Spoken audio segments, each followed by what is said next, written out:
हाँ बच्चों, तो आज हम लोग क्या करेंगे, गॉस थ्योरम, ठीक है। और उसका क्योंकि हम लोग पहले पढ़ चुके हैं एक बार, कुछ लोगों ने कहा कि नहीं उसको जो है तो हम रिवाइज किया जाए, तो एक क्विक रिवीजन हम लोग करेंगे, ठीक है।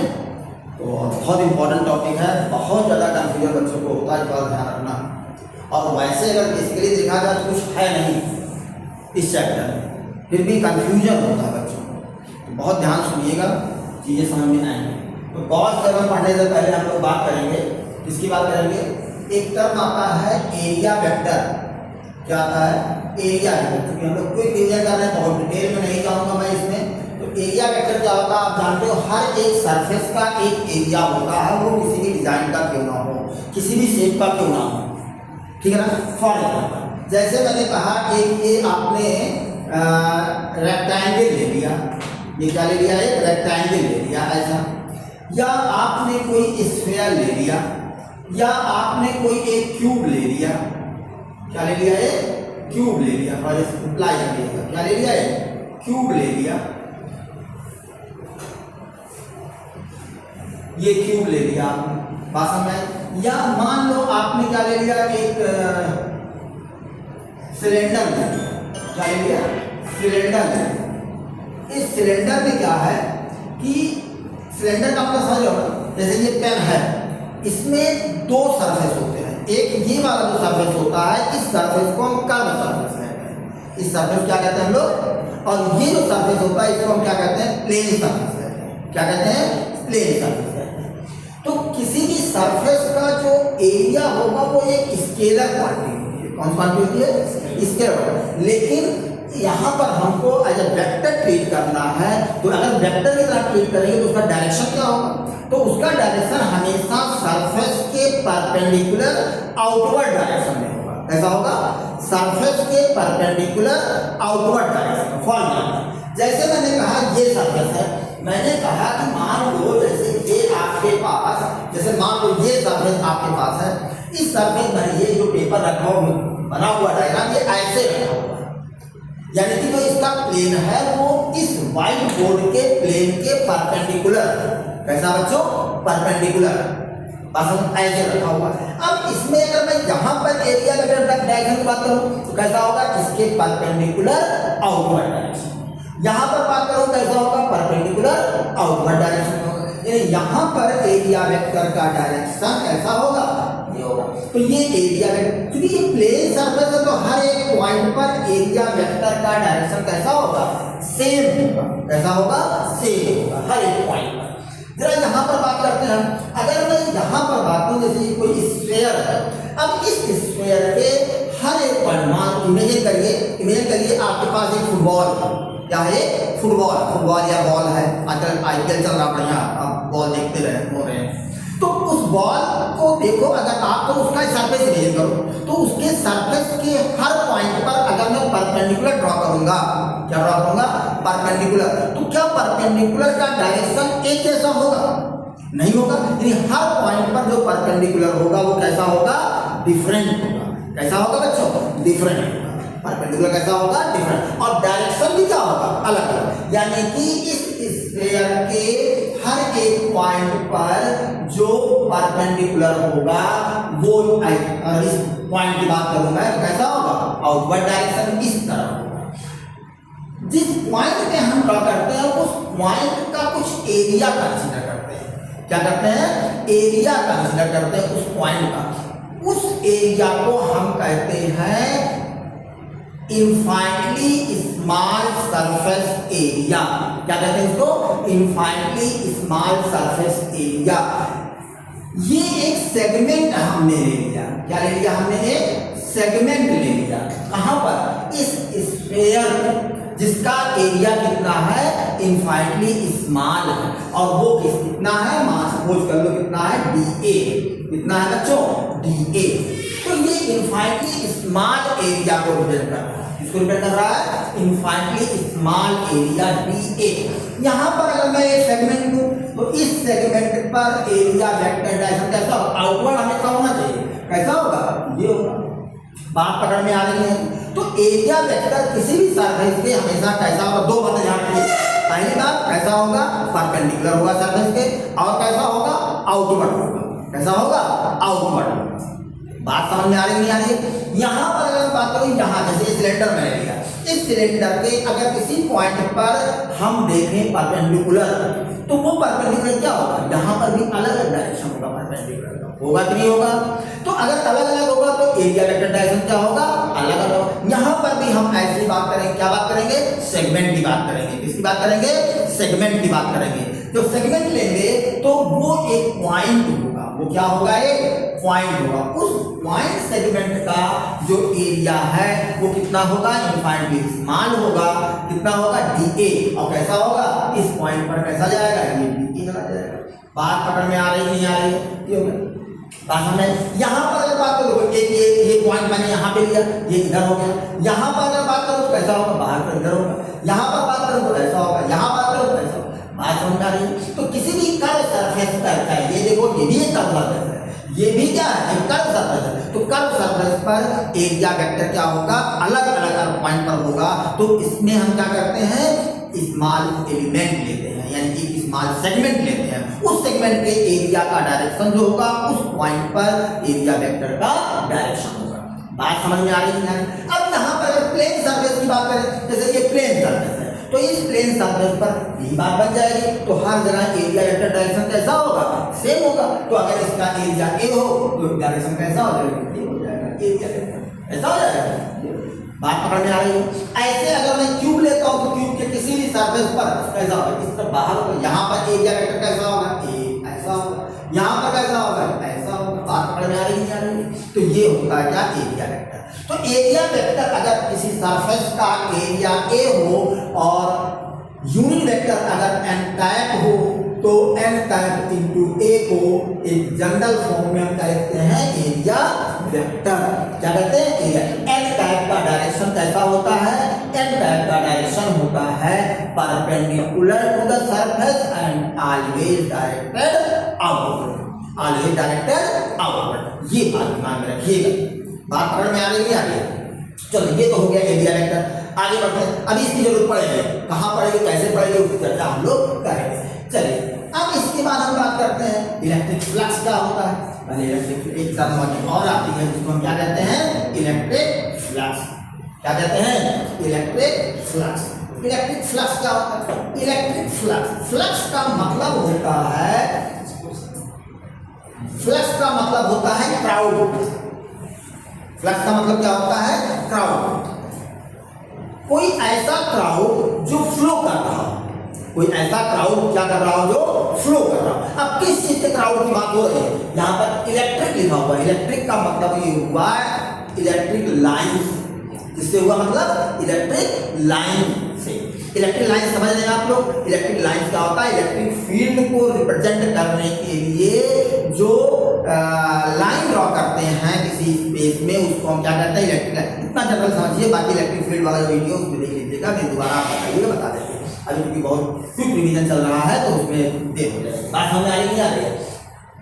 तो इलेक्ट्रिक लाइन क्या होता है, electric line represent the electric field in any space. क्या बताता है, इलेक्ट्रिक फील्ड को रिप्रेजेंट करता है। इसको बताता है इलेक्ट्रिक फील्ड को रिप्रेजेंट करता है कौन, इलेक्ट्रिक लाइन। तो इलेक्ट्रिक फ्लक्स, तो इलेक्ट्रिक लाइंस का क्राउड कहाँ पे, किसी सरफेस, कहाँ पर, किसी सरफेस। और क्राउड का सरफेस पे मैक्सिमम होगा जब वो परपेंडिकुलर जा रहा होगा, इलेक्ट्रिक कैसा जा रहा होगा, परपेंडिकुलर। तो number of electric lines passing through any surface, number of electric lines passing through any surface perpendicularly is called electric flux, is called electric flux। इस बात समझ आ रही है? तो इलेक्ट्रिक फ्लक्स अगर हम बात करें तो आज विजुलाइज करिए। जैसे मैंने कहा ये एक सरफेस लिया, इस सरफेस के परपेंडिकुलर मुझे इलेक्ट्रिक लाइंस को भेजना। ये देखिए ऐसे, ये देखिए ऐसे, ये क्या हो गया, कितनी लाइंस निकल रही हैं इसके पर, ये कैसा, कितना एंगल बना। अब इस सरफेस के परपेंडिकुलर की बात कर रहे हैं, बात पकड़िएगा। इस सरफेस के परपेंडिकुलर, मैंने कहा ये एक सरफेस है, इस सरफेस के परपेंडिकुलर का मतलब ये ऐसे जाएगा, और अगर इसके एरिया वेक्टर की बात करो तो एरिया वेक्टर कैसा होगा, इस तरफ होगा, तो एरिया वेक्टर के कैसा होगा, पैरेलल। एरिया वेक्टर कैसा होगा, parallel. Not electric lines. Electric lines क्या होगी, एरिया वेक्टर के पैरेलल होंगी अगर इलेक्ट्रिक लाइंस सरफेस के कैसे हैं, परपेंडिकुलर। कैसे है बच्चों, परपेंडिकुलर। बात पकड़ में आ रही है। तो number of electric line passing through any surface perpendicularly is called electric flux. ये एक जनरल डिफिनेशन हो गई, थ्योरेटिकल डिफिनेशन हो गई। मैथमेटिकल डिफिनेशन ये कहता है कि फाई ई से डिपेंड करते हैं। किससे डिपेंड करते हैं, फाई ई से। Electric flux through any surface is the dot product of the electric field and area vector. Dot product of electric field and area vector. ध्यान देना बच्चों, जब ये प्लेन सरफेस होगा तो एरिया जो होगा वो हर जगह कैसा होगा, बताया अभी मैंने, एरिया वेक्टर डायरेक्शन कैसा होगा, सेम होगा। तो इसलिए हम यहाँ कैपिटल ए से रिप्रेजेंट कर रहे हैं और ये इलेक्ट्रिक फील्ड ई हो तो phi E is equal to E dot A. Mathematically it is defined phi E is equal to E dot A. But if it is not a plane surface, if it is a curve, जैसा मैंने बताया sphere के case में बताया, मैंने इस case बताया, sphere case बताया, जैसा मैंने बताया सिलेंडर के केस में बताया। तो सिलेंडर केस में, स्फीयर केस में, या अगर कोई अनइवन सरफेस हो, ऐसा सरफेस हो बेटा, अनइवन सरफेस। अब यहाँ पर अगर मैं ये कहूँ इलेक्ट्रिक फील्ड ऐसे, ये इलेक्ट्रिक फील्ड ऐसे पास हो रहा, ऐसे जा रहा, यहाँ पर मैं कहूँ इलेक्ट्रिक फील्ड, इलेक्ट्रिक लाइंस ऐसे पास हो रही, बात समझिएगा, इलेक्ट्रिक फील्ड लाइन कैसे पास हो रही है, यहाँ पर इस तरह से पास हो रही है, बात समझ। यहाँ इलेक्ट्रिक फील्ड कैसा पास हो रहा है, इस तरीके से पास हो रहा है। बात पकड़ में आ रही है कि नहीं, अभी इसको बात करते हैं। तो जरा बताइए इस केस में क्या हर एक पॉइंट, अगर मैं यहाँ पर बात करूं या यहाँ पर बात करूं या यहाँ पर बात करूं, तो क्या हर जगह एरिया वेक्टर का डायरेक्शन सेम होगा, नहीं होगा।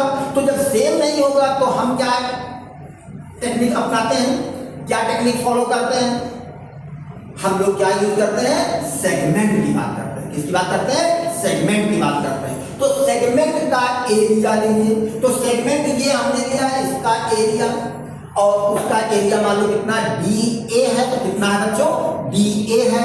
डायरेक्शन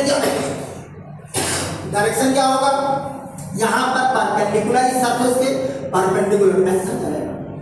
बात बेटा बात पकड़ में आ रही है, ये परपेंडिकुलर हो गया, किधर गया, इस तरफ गया। बोलिए भाई परपेंडिकुलर सरफेस कैसा होगा, कोई दिक्कत नहीं हो रही है। यहाँ पर अगर मैं बात करूं तो इसके परपेंडिकुलर कैसा होगा, बताइए, ऐसा जाएगा नहीं जाएगा, ये डिग्री हो गया, समझ में आ रहा है। अगर मैं यहाँ पर एक सेगमेंट को जरा बताइए, इस सेगमेंट पे बात करूं तो एरिया वेक्टर डायरेक्शन कैसा होगा, देखिए ऐसा जाएगा, this is the direction of area vector. बात समझ आ रही है। तो देखो हर जगह एरिया वेक्टर का डायरेक्शन कैसा होगा, अलग अलग हो रहा है इलेक्ट्रिक फील्ड के साथ। सपोज करो this is θ1, this is θ2, this is θ3 and this is dA1, dA2, you can say dA3। ये ऐसा ले लिया, तब कैसे डिफाइन होगा इलेक्ट्रिक फ्लक्स। तो इलेक्ट्रिक फ्लक्स हम पूरे सरफेस से एक साथ डिफाइन नहीं कर सकते।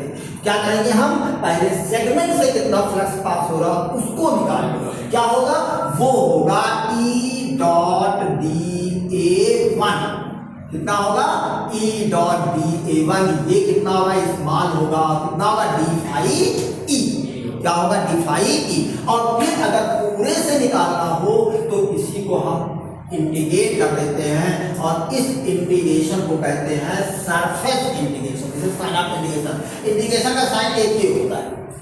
अगर ऐसा एक सर्कल नीचे बना दीजिए, साइन बाकी वही रहने दीजिए और यहाँ पर ऐसे दीजिए, तो ये कहलाता है क्लोज्ड सरफेस इंटीग्रल। क्या कहते हैं इसको, क्लोज्ड सरफेस इंटीग्रेशन। तो close surface integration of E dot dA1 क्या हो जाएगा, this is the total flux passing through this surface. इस सरफेस से कितना फ्लक्स पास होगा वो ऐसे निकालेंगे हम लोग। बात समझ में आ रही? तो ये BA1 यानी ये वाला कॉन्सेप्ट और ये वाला कॉन्सेप्ट कब अप्लाई करते हैं समझ में आ गया? जब एरिया वेक्टर का डायरेक्शन हर पॉइंट पर एक जैसा होगा तो हम लोग क्या कहेंगे, E डॉट A कह देंगे, और अगर अलग अलग होगा तब क्या कहेंगे, E डॉट BA1 कहेंगे, और फिर उसको उठा के क्या कर देंगे, इंटीग्रेट कर देंगे। बात समझ में आ रही है? तो ये हो गया इलेक्ट्रिक। अब इसको अगर ओपन करोगे, चाहे इसको ओपन करो, A डॉट B आप जानते हो क्या होता है, AB cos थीटा। तो फाई E यहाँ से कितना हो जाएगा बेटा, TA cos of theta, but here theta is equal to 0. Theta is the angle between E and A.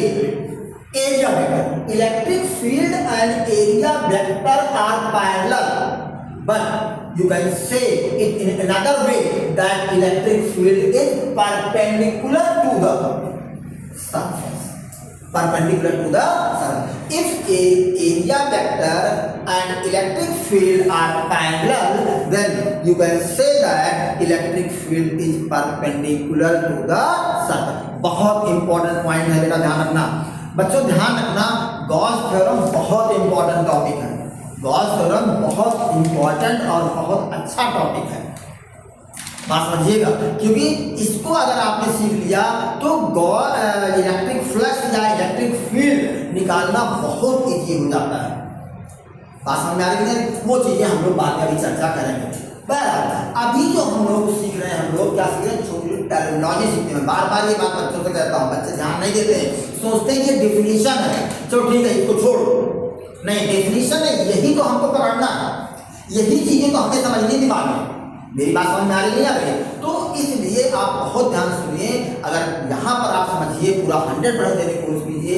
नहीं समझ में आता, जाकर के फिर से घर पे वीडियो को देखिएगा, और वीडियो देखने के बाद फिर समझिएगा। लेकिन एक बात जरूर ध्यान रखिएगा, लाइक और सब्सक्राइब जरूर करना, ये बहुत जरूरी है करना, ठीक है, ताकि ज़्यादा से ज़्यादा बच्चों तक ये बात पहुँच सके हमारी, ठीक है ना। बहुत सारे ऐसे बच्चे हैं जो कि नहीं जो है कहीं पढ़ सकते हैं, दिक्कतें होती हैं, दूर कहीं हैं, तो वो कोचिंग वगैरह नहीं ज्वाइन कर सकते हैं। तो उनके लिए कुछ इस तरह की चीज़ें अच्छी होंगी तो वो पहुँचेंगी कभी, जब ये चीज़ें आपकी ज़्यादा ज़्यादा सब्सक्रिप्शन होंगे, ज़्यादा ज़्यादा क्या होंगे, व्यूज होंगे, लाइक होंगे, ये सब चीज़ें होंगी। बात समझ आई? तो थोड़ा सा समझिए इस चीज़ को, बात समझ आई? तो ये हो गया क्या आपका इलेक्ट्रिक फ्लक्स। अब इलेक्ट्रिक फ्लक्स मैक्सिमम कब होगा, मैंने बताया जब परपेंडिकुलर होगा। थीटा cos थीटा की वैल्यू कितनी होगी, 1, और cos थीटा 1 होने पे when cos theta is equal to 1, this is the maximum value, this implies that theta is equal to 0. Theta is equal to 0 का मतलब क्या, electric field and surface are perpendicular, but electric field and area vector are parallel. ये दोनों बातें थोड़ा सा ध्यान रखिएगा, न्यूमेरिकल में गलती होती है। क्लियर बात है? तो ये हो गया, तो फाई की कितना आ जाएगा, फाई की equal to E into A, this is the maximum value. तो जब भी कभी हम फिजिकल क्वांटिटी को मैथमेटिकली डिफाइन करते हैं तो मैक्सिमम पर डिफाइन करते हैं। कैसे डिफाइन करते हैं? तो number of electric lines passing through any surface perpendicularly is called electric. अच्छा, इसकी यूनिट की बात करते हैं, तो यूनिट अगर आप निकाल लोगे, आई थिंक मेरे ख्याल से कोई दिक्कत नहीं होती है। इसकी यूनिट क्या होती है, इसकी यूनिट होती है न्यूटन पर कूलम, और इसकी होती है metre square, newton metre square पर कूलम, न्यूटन मीटर स्क्वायर पर कूलम। बात समझ आ रही है? और देखिए इसकी यूनिट क्या, एक यूनिट और होती है, इलेक्ट्रिक फील्ड की यूनिट और होती है क्या, वोल्ट पर मीटर। क्या होती है बच्चों, वोल्ट पर मीटर, और यहाँ क्या हो गया, metre square, so another unit that is volt meter. Volt meter is the unit of electric flux. Dimension निकालना चाहो तो आप डायमेंशन इसका बना सकते हो। देखिए डायमेंशन कैसे बनेगा, डायमेंशन इसका बन जाएगा, न्यूटन का क्या होगा बेटा, MLT minus 2, MLT minus 2। Metre का क्या हो गया, L स्क्वायर हो गया। नीचे क्या हो गया, ये AP। कूलम में क्या लिखते हैं, Q equal to IT, Q equal to IT, पढ़ा होगा, Q equal to I into T, I equal to Q by T। Current की डेफिनेशन 9th 10th क्लास में पढ़ा, नहीं जानते फिर भी जानिए। Q को क्या लिखते हैं, IT, IT मतलब AP। तो यहाँ से डायमेंशन क्या निकल जाएगा, जरा बताइए, बना लोगे ना, देखिए MLQ T माइनस 1 है ना बेटा, और A माइनस 1, ये तो आएगा ना। देखिए MLQ T माइनस 3 हो जाएगा, बिल्कुल T माइनस 3, A माइनस 1 ये डायमेंशन हो जाएगा। बात समझ में आ गई? तो ये थोड़ा सा दिमाग रखिएगा इलेक्ट्रिक फ्लक्स। अब बात आती है कि जैसे अगर हमें कुछ न्यूमेरिकल देखिए, अगर हमें न्यूमेरिकल निकालना हो, जैसे मान एक न्यूमेरिकल थोड़ा लेते हैं तो समझ बात आती है कैसे क्या करना है। जैसे मान लो कि आपके पास क्या है, अच्छा इलेक्ट्रिक फील्ड कहीं कहीं पर किसी किसी रीजन में क्या होता है, कांस्टेंट होता है, और कभी कभी इलेक्ट्रिक फील्ड क्या होता है, वेरिएबल होता है। इलेक्ट्रिक फील्ड कैसा होता है बेटा, वेरिएबल होता है इलेक्ट्रिक फील्ड। मेरी बात समझ में आ रही नहीं आ रही? इलेक्ट्रिक फील्ड अगर वेरिएबल होगा तो क्या होगा, ऐसा कैसे डिपेंड करते हैं, और अगर कांस्टेंट होगा तो कैसे डिपेंड करते हैं। जैसे समझिए मैंने कहा electric field in any region is 4 newton पर कूलम इन ईस्ट। तो ये क्या हो गया, ये कांस्टेंट हो गया। ये इलेक्ट्रिक फील्ड कैसा हो गया बच्चों, कांस्टेंट। बट अगर मैं ये कहूं electric field in a region is given by the equation 4x + 1 I cap newton पर कूलम, तो ये क्या हो गया, ये वेरिएबल हो गया। ये कैसा इलेक्ट्रिक फील्ड है, वेरिएबल। क्यों? क्योंकि ये x पे डिपेंड कर रहा है, और I क्या बता रहा है कि it is directed along x direction. इस डायरेक्शन दिखा रहा है कि x डायरेक्शन में ये रिप्रेजेंट कर रहा है। बात पकड़ में आ रही नहीं आ रही बच्चों? हाँ, जो अगर ये I कैप लिख दिया हमने, इसका मतलब ये हुआ कि इलेक्ट्रिक फील्ड x डायरेक्शन में है। बात समझ? और अगर यहीं पर अगर मैं ईस्ट ना लिखता, इसको मैं ऐसे अगर लिख दूं 4I कैप, तो इसका मतलब यही हो गया क्या कि ये x डायरेक्शन में है। इसका मतलब क्या हुआ, ये x डायरेक्शन में। अब ये वेरिएबल क्यों है, क्योंकि ये x पे डिपेंड कर रहा है। जैसे जैसे x की वैल्यू बढ़ाओगे, भाई अगर हम ये x y एक्सिस बनाते हैं, ये ओरिजिन हो गया, ये x एक्सिस हो गया, x की वैल्यू बढ़ाओगे तो e की वैल्यू क्या होगी, इंक्रीज करेगी, यानी ये इंक्रीजिंग इलेक्ट्रिक फील्ड होगी। अब यहाँ पर ये x पे तो डिपेंड नहीं कर रहा, किसी कोई वेरिएबल आर्कस में तो है नहीं, इसलिए ये क्या है, ये कैसा बेटा, कांस्टेंट। ये कैसा बेटा, कांस्टेंट यूनिफॉर्म इलेक्ट्रिक फील्ड है। ये कैसा है, इंक्रीजिंग इलेक्ट्रिक फील्ड है। बात समझ में आई नहीं? तो मान लो कि आपके पास एक क्वेश्चन में लेता हूं, एक क्यूब है, ये एक क्यूब है, समझिएगा, छोटा सा एक क्यूब बनाता हूं मैं, और इस क्यूब की साइड मान लेते हैं कितनी है, 1 सेंटीमीटर है। कितनी है बेटा, 1 सेंटीमीटर है। कितनी है बेटा, 1 सेंटीमीटर है। और ये रखा हुआ है, कहाँ पे रखा हुआ है, मान लेते हैं कि इसको हमने रख दिया है इस तरह से XY प्लेन में रख दिया। कहाँ रख दिया बेटा, X प्लेन है, ये Y प्लेन है, ये XY प्लेन में हमने रख दिया। बात पकड़ में आ गई? इलेक्ट्रिक फील्ड क्या है, मान लेते दोनों केस में बात करेंगे, दोनों केस में लेके चलेंगे। पहले हम इसकी चर्चा करेंगे, फिर इसकी चर्चा करेंगे, दोनों से क्या निकालेंगे, इलेक्ट्रिक फ्लक्स निकालेंगे। दोनों से हम क्या निकालेंगे, इलेक्ट्रिक फ्लक्स निकालेंगे। ठीक है ना? तो समझिए ये ओरिजिन हो गया। मान लो कि इसकी साइड कितनी है, इसकी साइड मान लेते हैं कि हमने क्या कहा था, 1 सेंटीमीटर है। कितना है बेटा, 1 सेंटीमीटर है। और यहां से मान लेते हैं ये डिस्टेंस कितनी है, ये भी 1 सेंटीमीटर है। ये कितनी है बेटा, 1 सेंटीमीटर है। बात पकड़ में आ गई?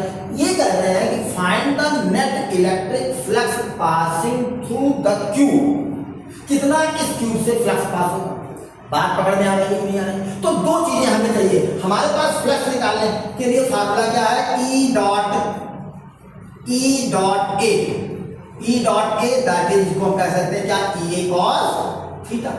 E cos theta. तो हमें सबसे पहले चाहिए इलेक्ट्रिक फील्ड की वैल्यू और एरिया डायरेक्शन। तो इलेक्ट्रिक फील्ड की वैल्यू क्या होगी, इलेक्ट्रिक फील्ड की देखो, यहाँ पर वैल्यू निकाल लो, यहाँ इस सरफेस पे निकाल लो, इस सरफेस पे कितना इलेक्ट्रिक फील्ड होगा, हर एक सरफेस के बाद वो इलेक्ट्रिक फील्ड कितना होगा वो निकल आएगा। कैसे, क्यों जरा, अगर मैं यहाँ पर बात करूँ, इस सरफेस पर बात करूँ, तो इस सरफेस पर इलेक्ट्रिक फील्ड कितना होगा। तो अगर मैं इसकी बात करूँ, इसी इलेक्ट्रिक फील्ड को लेकर चलूँ, तो इस केस में कितना होगा, 4 ही होगा। कितना होगा, 4 होगा। लेकिन इस केस से बात करूँ तो कितना होगा इलेक्ट्रिक फील्ड, हम x कितना पे कितना रख देंगे 1 सेंटीमीटर। भाई x कितना ओरिजिन से 1 सेंटीमीटर, तो x की वैल्यू कितनी हो जाएगी 1। तो इलेक्ट्रिक फील्ड यहाँ आ जाएगा, कितना आ जाएगा बेटा यहाँ इलेक्ट्रिक फील्ड, यहाँ पर इलेक्ट्रिक फील्ड मान लो E1 हो गया, वो कितना है बेटा, ये हो गया 4 into 1 प्लस 4 into 10 की पावर -2 कर दीजिए प्लस 1 into I का न्यूटन का कूलम। बात समझ आए। इसका डायरेक्शन क्या होगा, इसका डायरेक्शन हमारा जो इलेक्ट्रिक फील्ड का होगा बच्चों, वो डायरेक्शन इलेक्ट्रिक फील्ड का ये जा रहा है।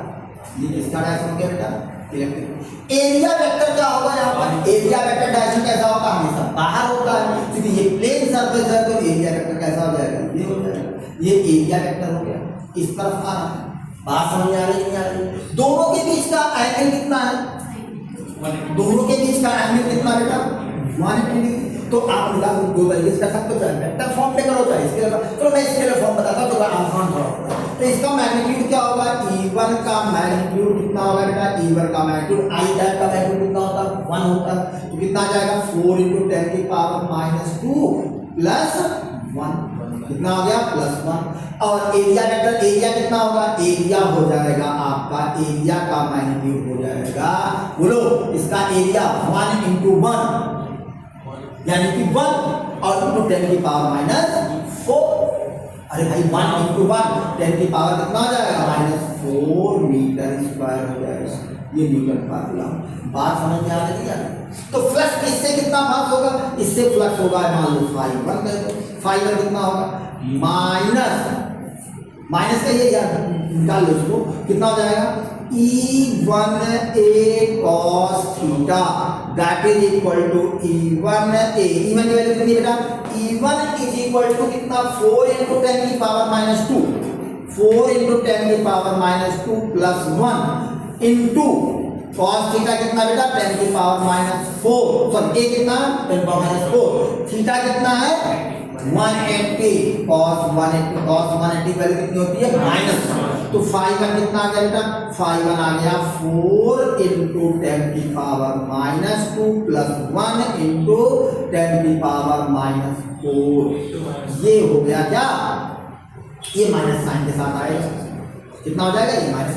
ऐसे ही जरा बताइए इस सरफेस से कितना फ्लक्स पास होगा, इस सरफेस से फ्लक्स के लिए बात ध्यान समझिएगा, इलेक्ट्रिक फील्ड ऐसा कैसा होगा, ये होगा, एरिया वेक्टर डायरेक्शन कैसा होगा, ऐसा जाएगा, ये किसका डायरेक्शन हो गया एरिया, एंगल कितना बन रहा है 90, तो फ्लक्स कितना हो जाएगा 0, cos 90 थीटा 90 हो जाए तो फ्लक्स कितना हो जाएगा 0, तो इससे कितना फ्लक्स निकलेगा 0।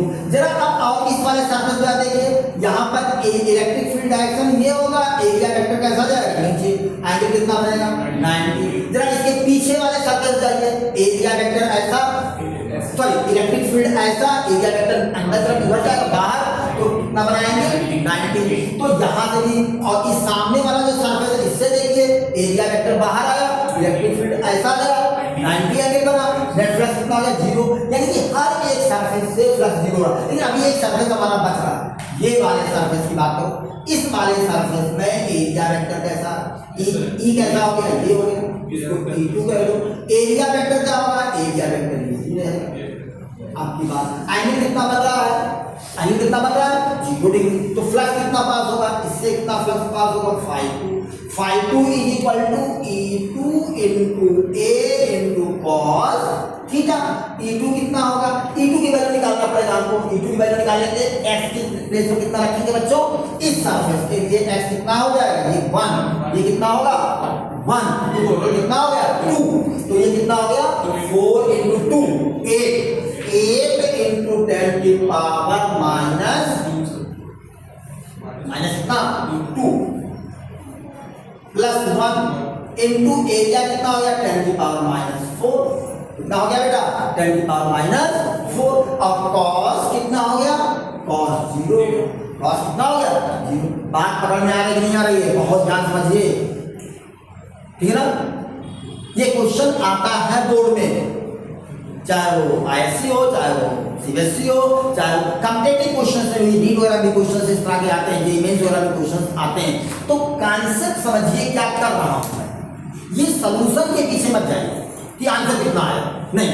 आप समझिए मैं क्या निकाल रहा हूँ, एक ही काम तो मैं कर रहा हूँ। अगर आप ध्यान देखें, मैं केवल देख रहा हूँ इलेक्ट्रिक फील्ड कितना है और उसका डायरेक्शन क्या है, एरिया वेक्टर कितना, उसका डायरेक्शन क्या है, और कुछ देख रहा हूँ, बताइए।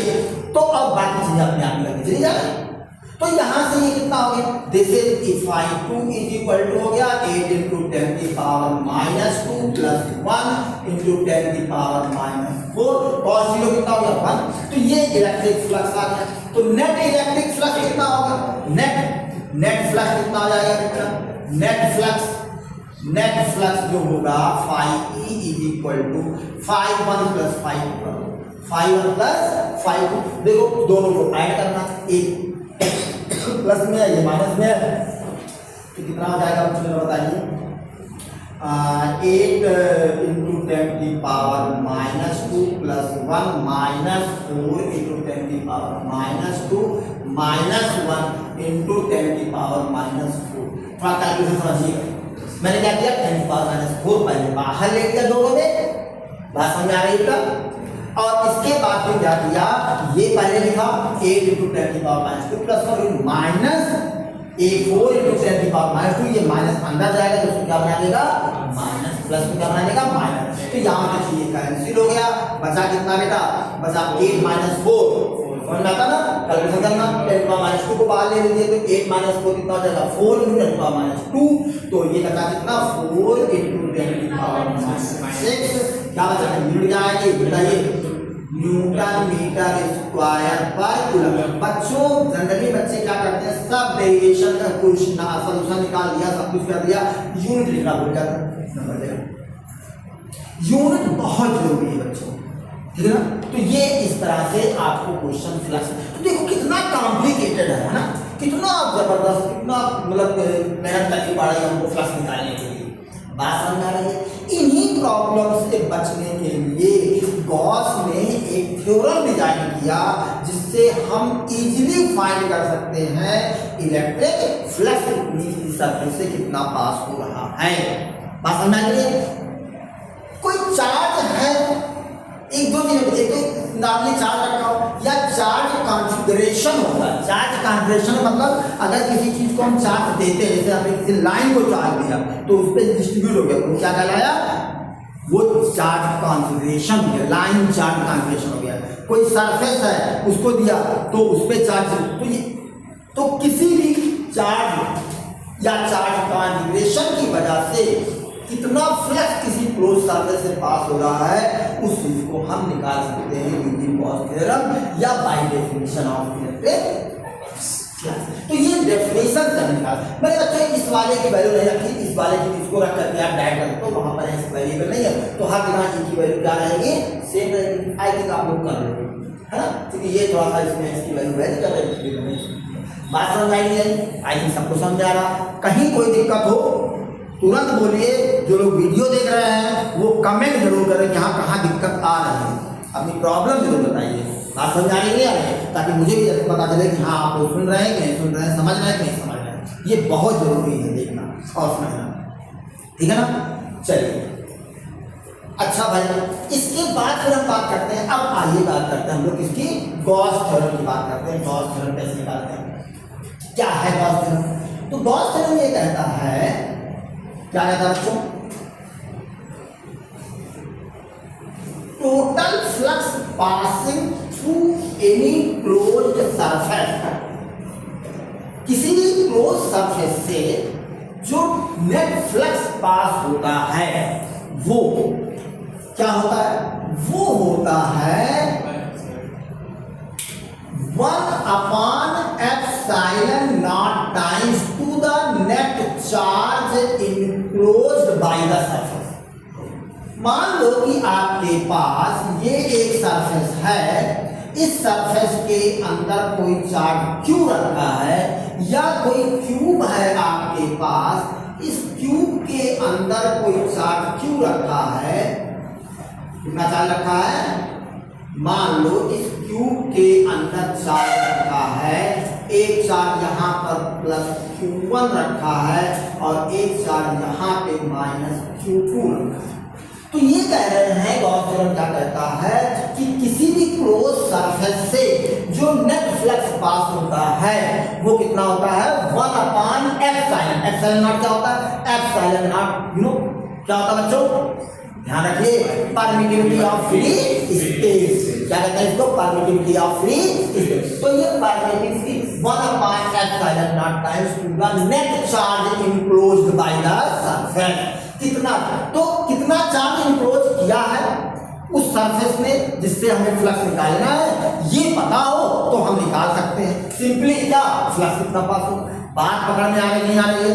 तो यहाँ पर अगर मैं ये कहूँ ये एक क्लोज सरफेस है और ये आर्बिट्रेरी शेप का कोई क्लोज सरफेस है कैसा है कोई आर्बिट्रेरी जैसे कोई झोपड़ी बना दे कोई है ना झुग्गी झोपड़ी बनती है ना जो नाले किनारे या कहीं लोग बनाने लेते हैं इस तरह से तो उसका कोई डिजाइन तो होता नहीं है कहीं यहाँ पर दबा होता कहीं वहाँ दबा होता नहीं बनता तो वो क्या हो गया एक आर्बिट्रेरी शेप का क्या हो गया घर हो गया। लेकिन जैसे हम लोग रूम में हैं तो ये क्या है एक पर्टिकुलर इसकी डिजाइन ये इसकी पर्टिकुलर क्या है डिजाइन तो ये एक कोई क्या है झोपड़ी समझ लिया उसको और ये क्या है एक आपका रूम में घर का ठीक है। तो ये लेकिन कैसा है ये क्लोज है ये कैसा बच्चों क्लोज है। तो इस क्लोज सरफेस से कितना फ्लक्स पास होगा जरा बता सकते हो आप लोग कोई इससे कितना फ्लक्स पास होगा। तो मैंने क्या कहा कि मुझे बताना है देखना क्या है कि इसके अंदर कितना चार्ज इनक्लोज है मैंने कहा क्यों और उसका क्या होगा 1/एप्सिलॉन नॉट टाइम्स होगा।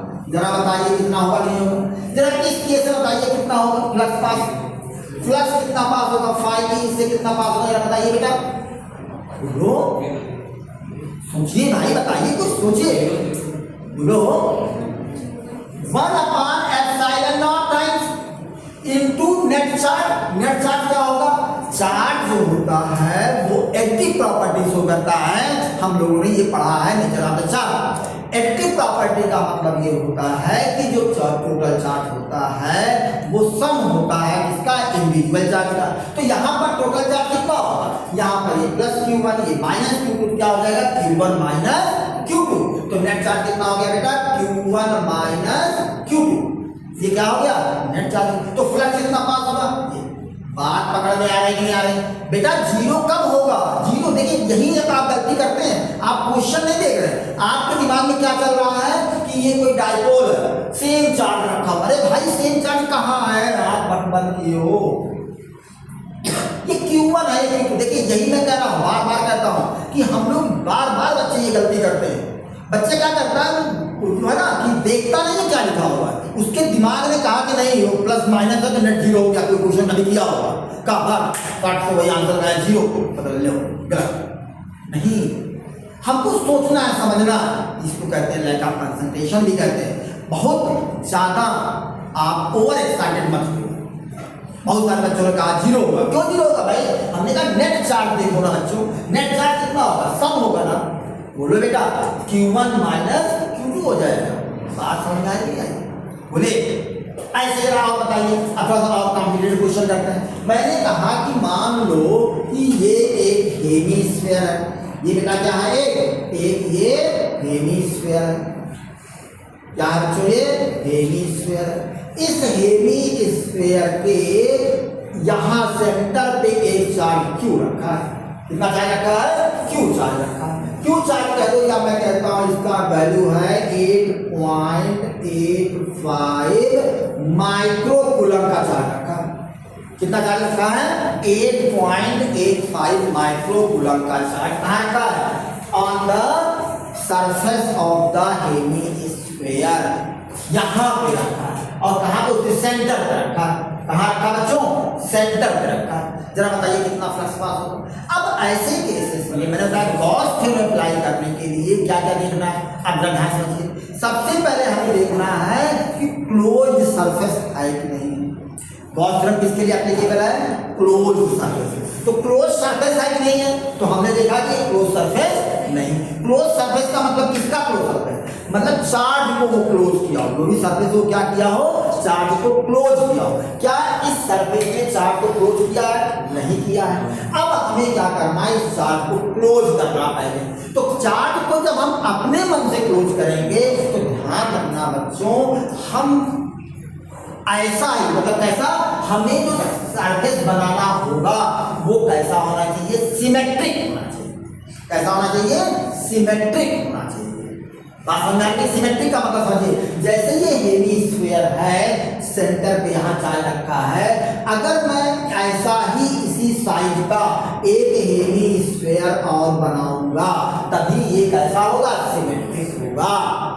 बात समझ आ रही है। अगर मैं इसी के ऊपर एक सिलेंडर बना दूं तो भी वो चार्ज को इंक्लोज कर लेगा, लेकिन वो सिमेट्रिक नहीं होगा। तो ध्यान रखना बच्चों, वैसे तो गॉस थ्योरम यहाँ भी अप्लाई कर सकते हो आप, लेकिन जब भी आप किसी चार्ज को इंक्लोज करोगे यूजिंग गॉस थ्योरम, किसके लिए हम यूज कर, किसके लिए बना रहे हैं हम लोग, कोई close surface, Gauss theorem use करने के लिए। तो कैसा सरफेस होना चाहिए, सिमेट्रिक होना चाहिए। कैसा होना चाहिए बच्चों, सिमेट्रिक होना चाहिए। फिर सुनिए, गॉस थ्योरम का अगर यूज करना है और चार्ज इंक्लोज नहीं है तो चार्ज को इंक्लोज करने के लिए जो क्लोज सरफेस बनाओगे वो ऐसा होना चाहिए, वो चार्ज से के अराउंड कैसा हो, सिमेट्रिक। कैसा हो, सिमेट्रिक। ये बात का ध्यान रखिएगा। इसका ये कतई मतलब नहीं कि गॉस थ्योरम केवल सिमेट्रिक सरफेस के लिए एप्लीकेबल होता है। बात समझ में आ रही है। तो ऐसे गॉस सरफेस को जो कि चार्ज को किसी क्लोज करता है सिमेट्रिकली, जो किसी चार्ज को या कॉन्ग्रेशन ऑफ चार्ज को सिमेट्रिकली क्लोज करता है। बात समझिएगा, सुनिए, a close surface which enclose any charge और configuration of charge symmetrically is called Gaussian surface। क्या कहते हैं बच्चों उसको, Gaussian surface कहते हैं। क्या कहते हैं बच्चों, Gaussian surface कहते हैं। बात पकड़ में आ रही है। अक्सर डिफिनीशन पूछ लेता है गॉस सरफेस की, Gaussian surface की, और Gaussian surface डिफिनीशन कुछ नहीं है, रटना नहीं है। क्या होता है, खास बातें समझिए।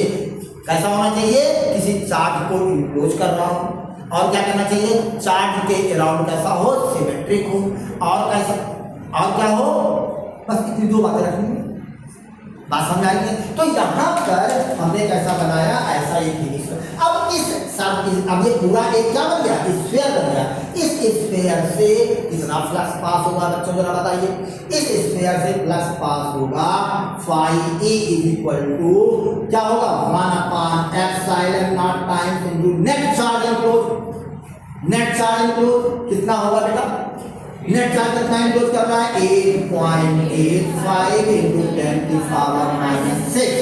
बात समझ, इतना ये फ्लक्स इंक्लोज, फ्लक्स इससे पास होगा, इस स्फीयर से कितना फ्लक्स पास होगा, इतना पास होगा। लेकिन क्वेश्चन हमारा क्या, हमारा क्वेश्चन था कि इस हेमिस्फीयर से कितना फ्लक्स पास होगा। हमारे पास ओरिजिनल में जो सरफेस था वो कैसा था, हेमिस्फीयर था। तो हेमिस्फीयर से कितना फ्लक्स पास होगा, तो हेमिस्फीयर जो है वो इस स्फीयर का हाफ पार्ट है, तो जो पूरे से निकल रहा है उसी का हाफ निकलेगा। उसी का क्या निकलेगा बच्चों, हाफ निकलेगा। तो इसका हाफ कर दो तो आपको मिल जाएगा क्या, flux passing through the hemisphere, flux passing through the hemi, तो डैश कर दीजिए, phi E is equal to 1/2 into epsilon naught की वैल्यू आपको कितनी होती है, 8.85 इंटू 10⁻12। बोलो बच्चों, इंटू 8.85 इंटू 10⁻⁶। तो ये तो कैंसिल हो गया, ये ऊपर जाएगा, +6 हो जाएगा, +12 +6 यानी 0.5 इंटू 10⁻6। बात समझ आएगी, वोल्ट मीटर, दूसरी यूनिट में लिख दिया यहाँ पे।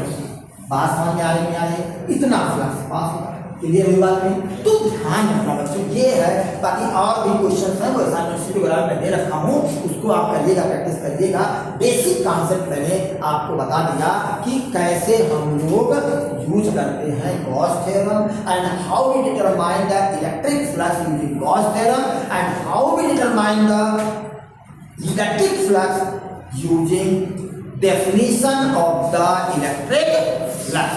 ये दोनों चीजें हम लोगों ने बहुत अच्छे से किया। समझिएगा इसको, जो भी डाउट होगा वो बताइएगा। जो ऑनलाइन देख रहे हैं वो लोग कमेंट करके बताएंगे जहां भी कोई दिक्कत होगी। और एक बात जरूर ध्यान रखिएगा, चैनल को लाइक बहुत जरूरी करना है ना, और सब्सक्राइब करना भी जरूरी है। Okay okay.